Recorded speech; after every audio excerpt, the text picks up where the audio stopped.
Hello guys, welcome back to my channel. आप सभी का स्वागत है लेक्चर नंबर 4 में।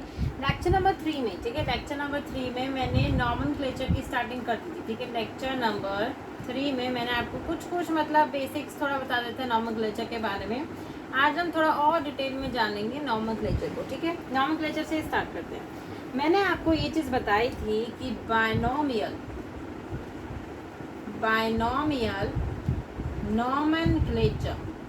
binomial nomenclature was given by Carolus Linnaeus।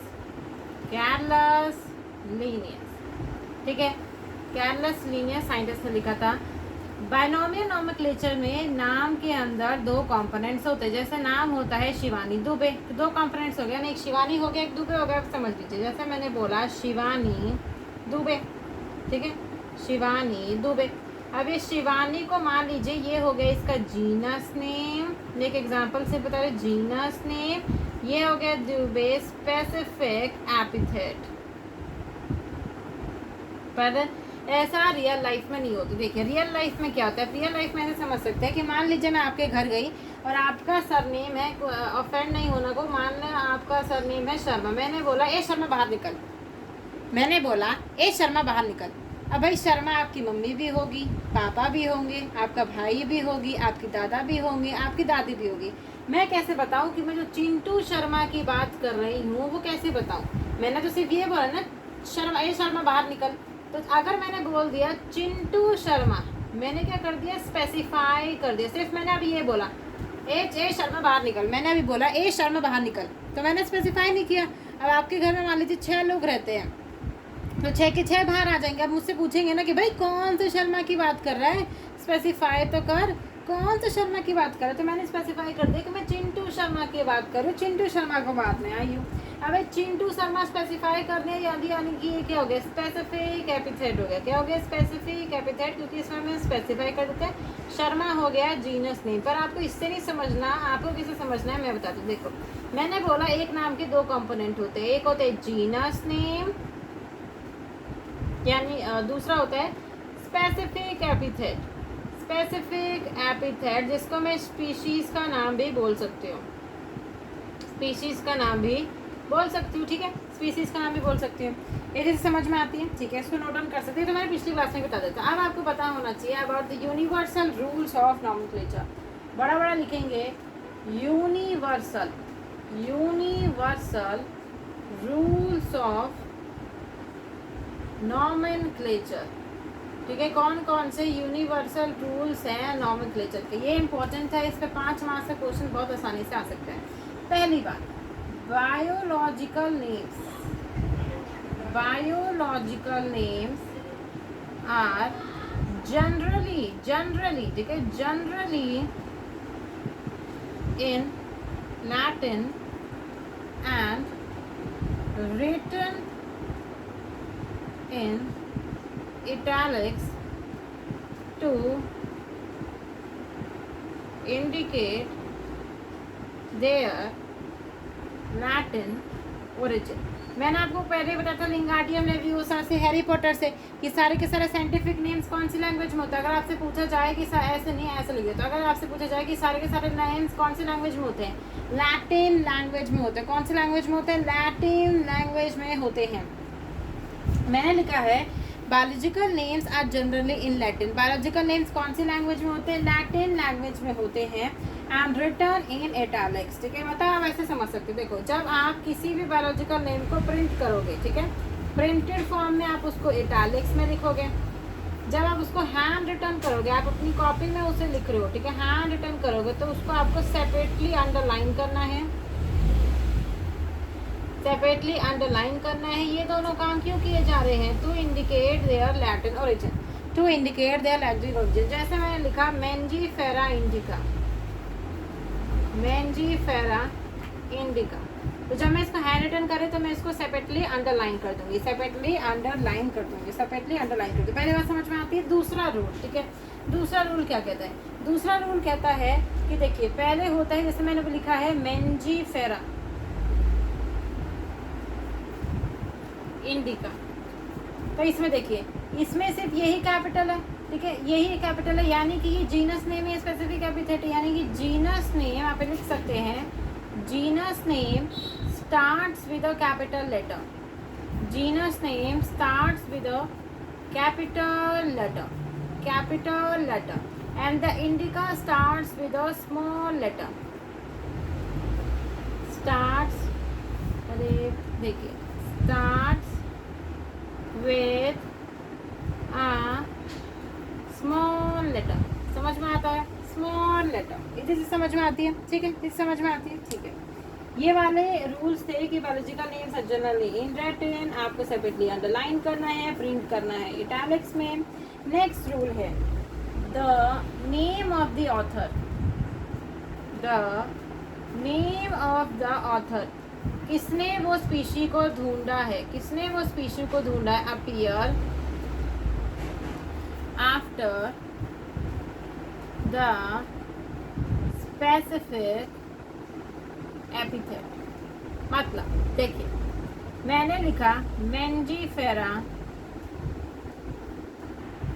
Indica लिन। अब देखिए, मेंजीफेरा इंडिका आपको पता होगा कि आम का नाम होता है, मेंजीफेरा इंडिका आपको पता होगा किसका नाम होता है, आम का नाम होता है, मेंजीफेरा इंडिका आम का नाम होता है। और ये स्पीशीज को ढूंढा किसने था, नाम किसने लिखा था, कैरलस लीनियस ने लिखा था, किसने लिखा था, कैरलस लीनियस ने लिखा था। तो इसलिए मैंने इसको लिख दिया एब्रीवेटेड फॉर्म में। एब्रीवेटेड फॉर्म का मतलब समझते हो, एब्रीवेटेड फॉर्म में यानी कि शॉर्ट फॉर्म में आप लिखना है, शॉर्ट फॉर्म में आपको लिखना है नाम को। जैसे इसको ढूंढा है कैरलस लीनियस ने, कैरलस लीनियस ने, तो कैरलस लीनियस का आपको शॉर्ट फॉर्म लिख देना है लिन। नेक्स्ट चीज़ आपको बताना चाहिए कि जो आपने ये लिन लिखा है, ये जो आपने लिन लिखा है, इसे आप देखिए, जब मैंने हैमिल्टन किया तो इन दोनों को अंडरलाइन किया। आप इस ऑथर के नेम को, ऑथर के नेम को अंडरलाइन नहीं करोगे, नॉट अंडरलाइन, नॉट अंडरलाइन, इसको याद रखिए कि आप इसको अंडरलाइन नहीं करोगे, ठीक है, आप इसको अंडरलाइन नहीं करोगे।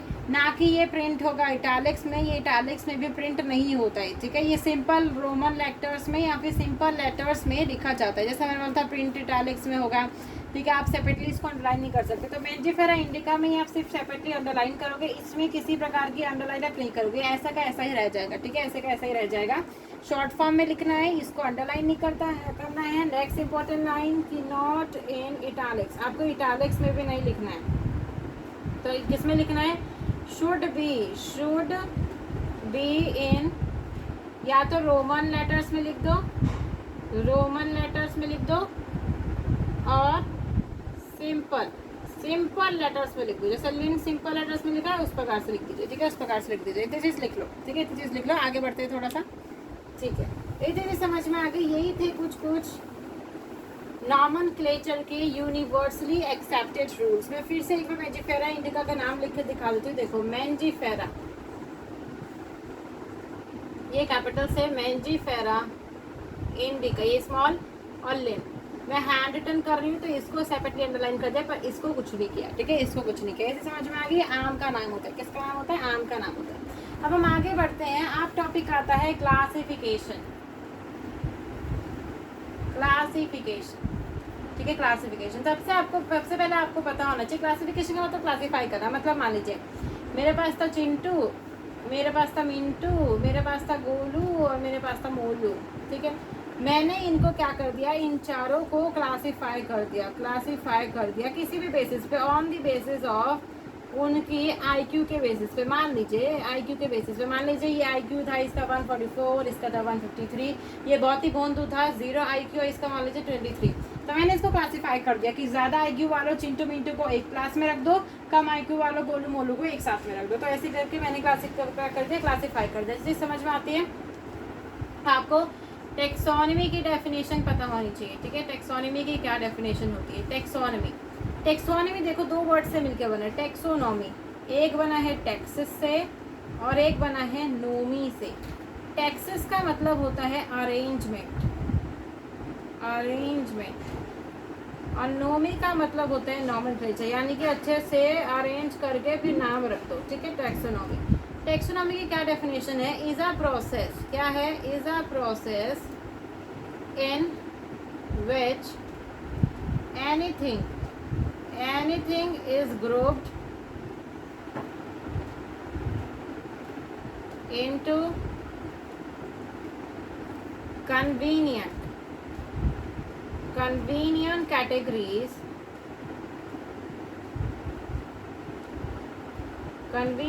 categories, जो भी स्पेलिंग है, based on some easily observable characters। अगर आपको टेक्सोनमी की डेफिनेशन पूछे तो यही डेफिनेशन चेप देना। is a process in which anything is grouped into convenient categories based on the easily observable characters। ठीक है, समझ में आता है? इसको अच्छे से नोट डाउन कर लीजिए। थोड़ा सा आगे बढ़े तो समझ में आया कि टेक्सोनमी में आपको क्या करना है, ग्रुपिंग कर देना है based on some easily observable characters के हिसाब से। कुछ इस प्रकार का आपका टेक्सोनमी में देखने के लिए मिलता है। ठीक है, हाँ जी। तो भाई आपसे अगर कोई पूछे ये क्वेश्चन कि what are the processes that are basic to taxonomy, what are the processes that are basic to taxonomy। अब देखिए कौन कौन से प्रोसेस आपको याद करना है। चिकने से, ठीक है, चिकने से याद करना। चिकना तो चिकना है भाई, तो चिकने से सी से आता है करेक्टराइजेशन। आई से होता है आइडेंटिफिकेशन। सी से होता है क्लासिफिकेशन और एन से होता है नॉमेनक्लेचर। ठीक है, अब देखो मैं बताती हूँ। मान लीजिए मैं किसी जंगल में गई, जंगल में जाते जाते मैंने देखा कि एक ऑर्गेनिज्म के 8 पैर हैं, 2 नाक हैं, 4 लिप्स हैं। ठीक है, इस प्रकार कुछ मेरे को ऑर्गेनिज्म देखने के लिए मिला और उसकी बॉडी पे बहुत सारे हेयर्स है और मैमरी ग्लैंड भी प्रेजेंट है। अच्छा, ऐसा स्पीशीज मैंने कभी नहीं देखा था अपनी ज़िंदगी में। ठीक है, मैंने क्या किया, करेक्टराइजेशन के हिसाब से मेरे को टेक्सोनमी करनी है, यानी कि ग्रुपिंग करनी है। मैंने क्या किया, एक कॉपी में जल्दी से जल्दी उसके करेक्टर्स को लिख लिया कि 4 पैर हैं, 2 नाक है, बॉडी पे हेयर है, मैमरी ग्लैंड है। ठीक है, फिर मैं घर गई, मैंने बुक खोला, मैंने उसको आइडेंटिफाई करा कि भाई ये किसका है, ये मैमल्स का पार्ट है, ये कोई मैमल्स की स्पीशीज़ है। ठीक है, अगर वो मैमल्स की स्पीशीज़ है तो फिर मैंने उसे क्लासीफाई कर दिया मैमल्स के साथ में, जैसे ह्यूमन बीइंग्स, डॉग्स, कैट्स जहाँ पाए जाते हैं उसी के साथ इसको मैंने क्लासीफाई कर दिया और लास्ट में उसका नामकरण कर दिया। चिंटू, मिंटू, टिंकू, पिंकू, जो नामकरण मेरे को साइंटिफिक नेम के हिसाब से लगा मैंने उसका क्या कर दिया, नामकरण कर दिया। आपको समझ में आया कि what are the process basic taxonomy, चिकने से याद रखना। आगे बढ़े थोड़ा सा। ठीक है, आगे मैं बात करना चाहती हूँ टेक्सोनमी और सिस्टमैटिक्स के डिफरेंस के बारे में। ठीक है, टेक्सोनमी और सिस्टमैटिक्स में क्या डिफरेंसेस होते हैं, टेक्सोनमी और सिस्टमैटिक्स में क्या डिफरेंसेस होते हैं। देखिए, टेक्सोनमी में आप चिकने को देखते हो, किसको देखते हो, चिकने को देखते हो, किसको देखते हो, चिकनों में देखते हो। अगर चिकने में मैंने फाइलोजेनी को मिला दिया, ठीक है, अच्छे से लिख लेते थोड़ा सा। अगर मैंने चिकने में फाइलोजेनी को मिला दिया, तो वो बन जाता है सिस्टमैटिक्स। क्या बन जा, सिस्टमैटिक्स। ठीक है, सिस्टमैटिक्स बन जाता है। मतलब फाइलोजेनिक का मतलब होता है रिलेशनशिप बिटवीन वेरियस ऑर्गेनिजम्स। इसमें हम देखते हैं हमारे एंसेस्टर के बारे में। मतलब जो मैंने अभी, इसको आप अच्छे से लिख लीजिएगा, वेरियस ऑर्गेनिजम्स। आपने क्या किया, देखिए आपने क्या किया, पहले आपने जल्दी से गए, आपने देखा 4 पैर है, 2 लिप्स है, 2 नाक है, आपने इसको क्या करा, नामकरण कर दिया कि ये मैमल्स का पार्ट है। फिर आपने देखा इसके एंसेस्टर के बारे में कि इसके पूर्वजों ने क्या क्या काम कर रखे हैं, आपने उसके पूर्वजों से उसका रिलेशन ढूंढने की कोशिश की। तो उसमें ये सब, अगर आपको पूर्वजों से रिलेशन ढूंढना है तो आप किस में देखते हो, सिस्टमैटिक्स में देखते हो। किस में देखते हो, सिस्टमैटिक्स में देखते हो। तो टेक्सोनमी में से आप CICICN को देखोगे और अगर आपने फाइलोजेनी को भी इंक्लूड कर दिया, इवोल्यूशनरी रिलेशनशिप को भी इंक्लूड कर दिया। ठीक है, यहाँ पे लिख लीजिए इवोल्यूशनरी रिलेशनशिप को भी अगर आपने ऐड कर दिया तो वो सिस्टमैटिक्स बन जाएगा। क्या बन जाएगा, सिस्टमैटिक्स बन जाएगा। ठीक है, आगे बढ़ें। ठीक है, अब थोड़ा सा आगे बढ़ते हैं। अब आपको पता होना चाहिए अबाउट दी 7 ऑब्लिगेट कैटेगरीज के बारे में। 7 आपने छोटी क्लासेस में भी पढ़ा होगा, 7 ऑब्लिगेट कैटेगरीज के बारे में। कैटेगरीज के बारे में आपको पता होना चाहिए। वो कौन कौन सी है?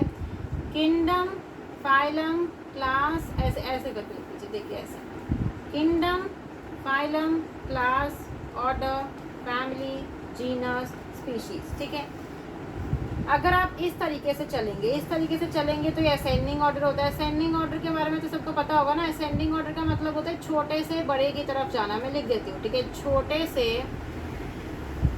बड़े की तरफ जाना, छोटे से बड़े की तरफ जाना। और जब मैं ऐसे जाऊंगी तो ये होगा डिसेंडिंग ऑर्डर। कौन सा होगा ये? कौन सा ऑर्डर हो जाएगा? डिसेंडिंग ऑर्डर हो जाएगा, डिसेंडिंग ऑर्डर हो जाएगा। डिसेंडिंग ऑर्डर का मतलब बड़े से छोटे के पास जाना, बड़े से छोटे के पास जाना। समझ में आया? किंगडम, फाइलम, इसका मैं आपको ट्रिक भी बता देती हूँ। इसकी ट्रिक है कीप पॉट्स क्लीन और फैमिली गेट्स सिक।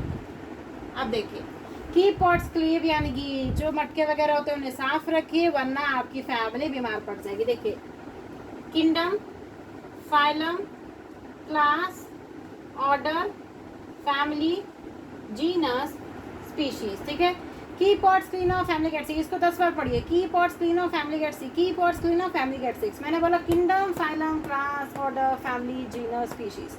Kingdom, phylum, class, order, family, genus, species. Species से जब मैं किंगडम की तरफ जा रही हूँ, इसको यहाँ लिख देती हूँ। जब मैंने स्पीशीज से मैं किंगडम की तरफ गई, स्पीशीज से किंगडम की तरफ गई तो असेंडिंग ऑर्डर, और जब मैं किंगडम से स्पीशीज की तरफ आई तो डिसेंडिंग ऑर्डर। ठीक है, क्या हो जाएगा भाई? तो क्या हो गया?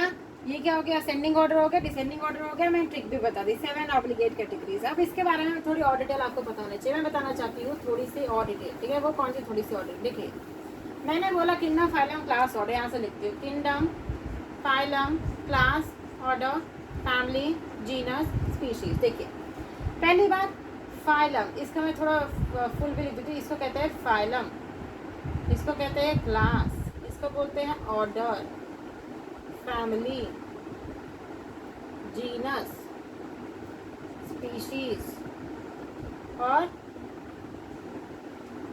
किंगडम। ठीक है, phylum in the case of animals,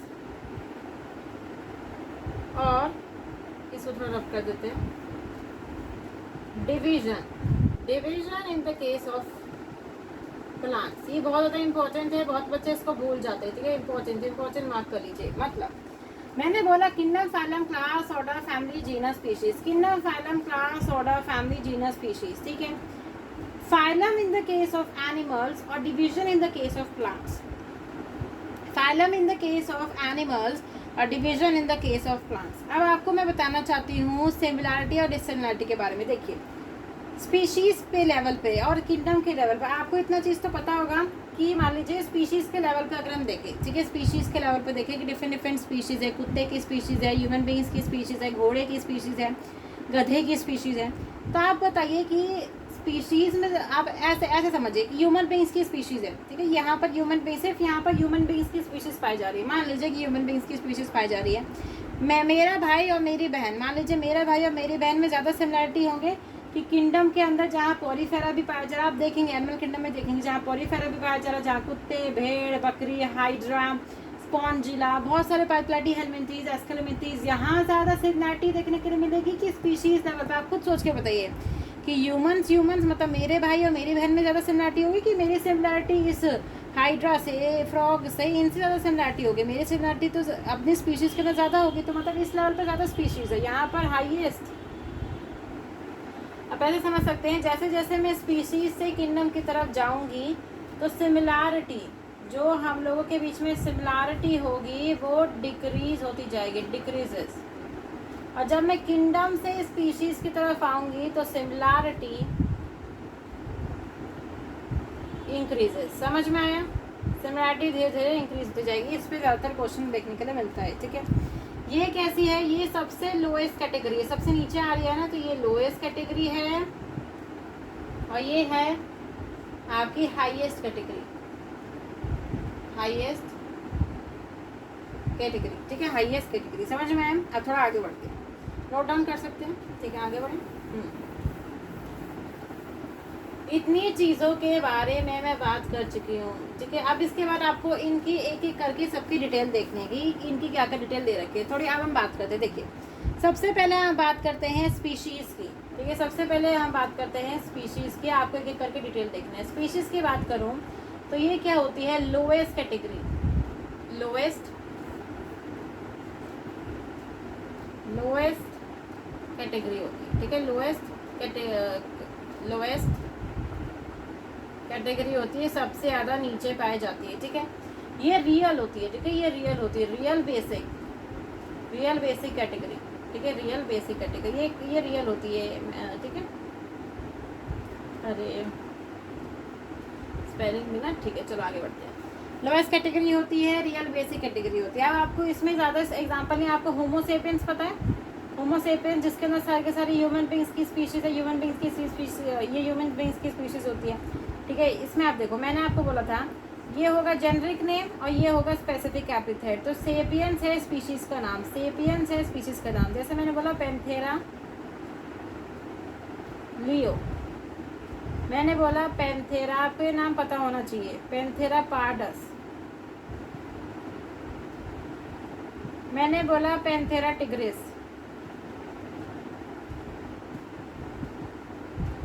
ठीक है। पैंथेरा लियो, देखो पैंथेरा ये सारे के सारे जीनस के नेम है। लियो पार्डस टिग्रिस स्पीशीज के नेम है। ये किसका होता है, ये होता है लायन का साइंटिफिक नेम, ये होता है लेपर्ड का साइंटिफिक नेम, ठीक है, लेपर्ड का। और पैंथेरा टिग्रिस होता है टाइगर का साइंटिफिक नेम, ठीक है। होमोसेपियंस होता है ह्यूमन बींग्स का साइंटिफिक नेम, ह्यूमन बींग्स का साइंटिफिक नेम। अब इसमें इन चारों में से मैं आपको पूछूं कि इसमें जीनस कौन कौन से हैं, ठीक है, आप खुद आंसर दिए कि इसमें जीनस है होमो और पैंथेरा, होमो और पैंथेरा। और स्पीशीज कौन कौन सी है, सेपियंस भी एक स्पीशीज है, लियो भी एक स्पीशीज है, पार्डस भी एक स्पीशीज है और टिग्रिस भी एक स्पीशीज है। ये चीज़ें समझ में आती है। नेक्स्ट कैटेगरी पे बढ़े, इसको नोट डाउन कर सकते हैं, आगे बढ़े, ठीक है। अब उसके बाद मैं बात करती हूँ जीनस। जीनस में आता है, genus is a group of, genus is a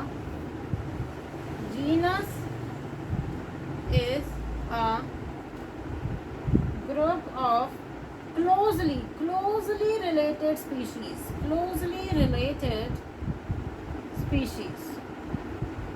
जो क्लोजली रिलेटेड स्पीशीज है उनका ग्रुप है। जैसे मैंने बोला पैंथेरा लियो,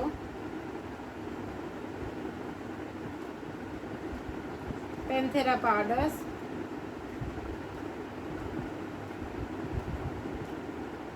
और पैंथेरा टिग्रिस, ठीक है। मैंने आपको पहले ही बताया है कि ये होता है लायन का साइंटिफिक नेम, ये होता है आपके लेपर्ड का साइंटिफिक नेम, तो ये होता है टाइगर का साइंटिफिक नेम, ठीक है। अब मैं आपको बताती हूँ, मैंने बोला genus is a group of closely related species. इसका मतलब क्या है, देखिए आपने ऐसी बात सुनी होगी कि अब मतलब कि शेर की मौसी बिल्ली होती है, ठीक है, शेर की मौसी बिल्ली होती है, ये चीज़ सुनी होगी, ठीक है, आपने मूवीज में सुना होगा, ऐसे सुना होगा कि शेर की मौसी को बिल्ली कहा जाता है, शेर की मौसी को बिल्ली कहा जाता है। अब देखिए इन तीनों में आपको कुछ ना कुछ सिमिलरिटीज तो देखने के लिए मिलेगी, जैसे पैंथेरा लियो हो गया, पैंथेरा पार्डस हो गया, पैंथेरा टिग्रिस हो गया। यहाँ पर genus is the same, genus in तीनों केसेस में सेम है, दैट इज पैंथेरा। स्पीशीज तीनों में अलग अलग है, ठीक है। एक में स्पीशीज है लियो, एक में है पार्डस और एक में है टिग्रिस। इतनी चीज़ तो समझ में आती है ना, मैंने जो नेमिंग बताई थी कि इन सभी में जीनस तो सब में सेम है, पैंथेरा, स्पीशीज अलग अलग है, एक में लियो है, एक में पार्डस है और एक में क्या है, टिग्रिस है, ठीक है। मैंने बोला genus is a group of close related species. अब ये तीनों के तीनों क्लोज रिलेटेड होंगे। देखो ये तीनों के तीनों मैमल्स के मेंबर हैं, इनकी जो फीमेल्स होगी उनके पास मेमरी ग्लैंड पाए जा रहे होंगे, इनकी बॉडी पे हेयर पाए जा रहे होंगे, तो इनमें कुछ ना कुछ सिमिलरिटीज़ है, इसकी वजह से इनको एक ही जीनस में रखा गया है। और इसीलिए अगर आपसे कोई क्वेश्चन पूछे कि एक जीनस के अंदर, ठीक है, एक जीनस के अंदर 2 और मोर स्पीशीज हो सकती हैं क्या, अगर आपसे कोई पूछे आप कहेंगे यस, हो सकती है। अगर आपसे कोई पूछे कि एक जीनस के अंदर 2 या 2 से ज़्यादा स्पीशीज हो सकती है, बिल्कुल हो सकती है। यही एग्जांपल है कि पैंथेरा एक ही जीनस है पर उसमें 2 से ज़्यादा स्पीशीज पाई जा रही है। समझ में आता है, आगे बढ़े। इसके साथ साथ आपको एक और एग्जाम्पल याद रखना है, जैसे कि अगर आपसे कोई एग्जाम्पल पूछे, एक तो आप ये वाला एग्जाम्पल बना देना और एक और एग्जाम्पल इसको मैं रब कर देती हूँ, दूसरे एग्जाम्पल्स को भी आप लिख लीजिए। दूसरा एग्जाम्पल है थोड़ा अच्छा सा, जिसमें आपको दूसरे एग्जाम्पल में सोलेनम नाइग्रम, सोलेनम मेलोंजिना और सोलेनम टुबरोसम। ठीक है, ये होती है पोटैटो की, आलू। ठीक है, ये होती है ब्रिंजल का साइंटिफिक नेम। ये आपको याद करना है, ऐसे नहीं कि मैं हवा में लिख रही, याद करना है। और सोलेनम नाइग्राम होती है मकोई की, मकोई का भी एक पेड़ होता है, मकोई की होती है, आप गूगल पे देख सकते हैं। मैंने बोला सोलेनम नाइग्राम, सोलेनम मेलोंजिना और सोलेनम टुबरोसा। अब मेरे को आप बताइए सोलेनम, सोलेनम और सोलेनम। ठीक है, सोलेनम सोलेनम सोलेनम, क्या तीनों के केस में क्या जीनस सेम है? आप खुद ही बताइए। जीनस सेम है, बिल्कुल सेम है। क्या है? Solanum Solanum Solanum, plus species तो अलग है ना। नाइग्राम एक अलग स्पीशीज है, मेलोंजिना एक अलग स्पीशीज है, टुबरोसम एक अलग स्पीशीज है। सोलेनम टुबरोसम साइंटिफिक नेम होता है पोटैटो का, सोलेनम मेलोंजिना साइंटिफिक नेम होता है ब्रिंजल का, सोलेनम नाइग्राम साइंटिफिक नेम होता है मकोई का। ये चीज समझ में आती है? समझ में आती है? ठीक है, ये दो एग्जाम्पल्स आप याद करना, एक पैंथेरा वाला और एक सोलेनम वाला, एक पैंथेरा वाला और एक सोलेनम वाला। ठीक है, इसको मैं रब कर देती हूँ। इसके बाद जो मैं आपसे कहना चाहती हूँ, मैं आपको फिर से बना के दिखा देती हूँ और उससे आपको बहुत चीज़ें जो है समझ में आ जाएगी। इसके बाद सिर्फ आपको इससे रिलेटेड एग्जाम्पल्स याद करने हैं। देखिए, मैं लिख के बताती हूँ, किंगडम, फाइलम और डिवीजन, क्लास, ऐसे लिख लीजिए, फाइलम और division, class, order, family, genus और स्पीशीज। ये हो गया ऑर्डर, ये हो गई family, genus, species, class, kingdom. ठीक है, अब मैं बताती हूँ। देखिए, आप मेरे वर्ड्स पे ध्यान दीजिएगा। किस पे ध्यान दीजिएगा? वर्ड्स पे। ठीक है, वर्ड्स पे आपको बहुत से समझ में आ जाएगा। देखिए, जीनस तो जीनस है, ठीक है, स्पीशीज तो स्पीशीज है, सॉरी, स्पीशीज तो स्पीशीज है। Genus is a group of, genus is a group of closely related species. Genus is a group of closely related species. Family is a group of closely related genus. Order is a group of closely related family. सब कुछ related मतलब क्या है? जो genus जो है रिश्तेदार है, जो स्पीशीज रिश्तेदार है उसे एक जीनस में डाल दो, जो जीनस एक रिश्तेदार है उसे फैमिली में डाल दो, जो फैमिलीज रिश्तेदार है उसे ऑर्डर में डाल दो, जो ऑर्डर्स रिश्तेदार है उसे क्लास में डाल दो, और जो क्लास रिश्तेदार है उसे फाइलम और डिवीजन में डाल दो, और जो फाइलम और डिवीजन रिश्तेदार है उसे किंगडम में डाल दो। ठीक है, रिलेटेड इतनी समझ में आती है? ठीक है, अब कुछ एग्जाम्पल्स दे रखे हैं जो आपको याद होना चाहिए। पहला एग्जाम्पल मैं बता दूँ फैमिली के केस में। पहले बात मैंने स्पीशीज़ का आपको एग्जांपल बता दिया और जीनस का क्या आपको याद रखना है। तो अब आपको फैमिली से क्या क्या एग्जांपल याद रखना है, देखिए मैं बताती हूँ। देखिए, आपको चीज़ पता होनी चाहिए कि आपको पहले चीज़ बता देती हूँ। देखो, सोलनेसी एक फैमिली होती है। देखिए, ए, मैं बड़ा लिख देती हूँ, ए सी, देखिए सोलनेसी, हाँ ऐसे समझ लीजिए, ए सी, ए और ई, ए सी, ए और ई जहाँ आपको दिख जाए तो ये फैमिली होगी प्लांट्स की। किसकी फैमिली होगी? प्लांट्स की। और जहाँ पर डी ए ई दिख जाए, डी ए ई दिख जाए, वो फैमिली होगी एनिमल्स की। ये शॉर्ट फॉर्म है, आपको शॉर्ट फॉर्म याद रखना है। वैसे पूरा साइंटिफिक नेम लिखा है, लास्ट में ए सी ए ई हो गया तो वो फैमिली है प्लांट्स की, और डी ए ई हो गया तो वो फैमिली है एनिमल्स की। ठीक है, ये पहले शॉर्ट फॉर्म का आप याद कर लीजिए। ए सी ए दिख गया तो फैमिली है प्लांट की, और डी ए ई दिख गया तो फैमिली है एनिमल की। अब उसके बाद मैं नाम बता देती हूँ। सोलेनम, पिट्यूनिया और धतूरा, ये तीनों ही क्या है? जीनस है। क्या है? जीनस है। ये तीनों ही कौन सी फैमिली में आते हैं? इस फैमिली का नाम बहुत ज़्यादा इंपॉर्टेंट है, सोलानेसी। ये क्वेश्चन ना जाने कितनी बार आप इसको मल्टीपल स्टार्स लगा सकते हैं इस क्वेश्चन पे। ये क्वेश्चन बार बार पूछा जाता है, वेरी वेरी इंपॉर्टेंट, कि सोलेनम, पिटूनिया और धतूरा, सोलेनम, पिटूनिया और धतूरा कौन? ये तीनों के तीनों क्या है? जीनस है। ये तीनों के तीनों, सोलेनम भी एक जीनस है, पिटूनिया भी एक जीनस है, धतूरा भी एक जीनस है। ये तीनों के तीनों कलेक्टिवली कौन सी फैमिली में आते हैं? सोलन एसी। कौन सी फैमिली में आते हैं? सोलन एसी फैमिली में आते हैं। कौन सी फैमिली में आते हैं? सोलन एसी फैमिली में आते हैं। ये चीज़ याद हो जाएगी अच्छे से, ठीक है। ये अभी की क्लास के लिए हम इतना ही रखते हैं, इससे ज़्यादा एग्जांपल्स हो जाएंगे तो आप लोग तो डाइजेस्ट ही नहीं कर पाओगे, ठीक है। अब हम मिलेंगे लेक्चर नंबर कौन सा होगा, आई थिंक 5 होगा, तो 5th लेक्चर में हम आप लोगों को मिलेंगे, ठीक है। 5th या 4th जो भी लेक्चर होगा उसमें हम आपको मिलेंगे। Please subscribe to my channel, ठीक है। सब्सक्राइब करिए, लाइक शेयर करिए और अच्छे से पढ़ते रहिए। Thank you.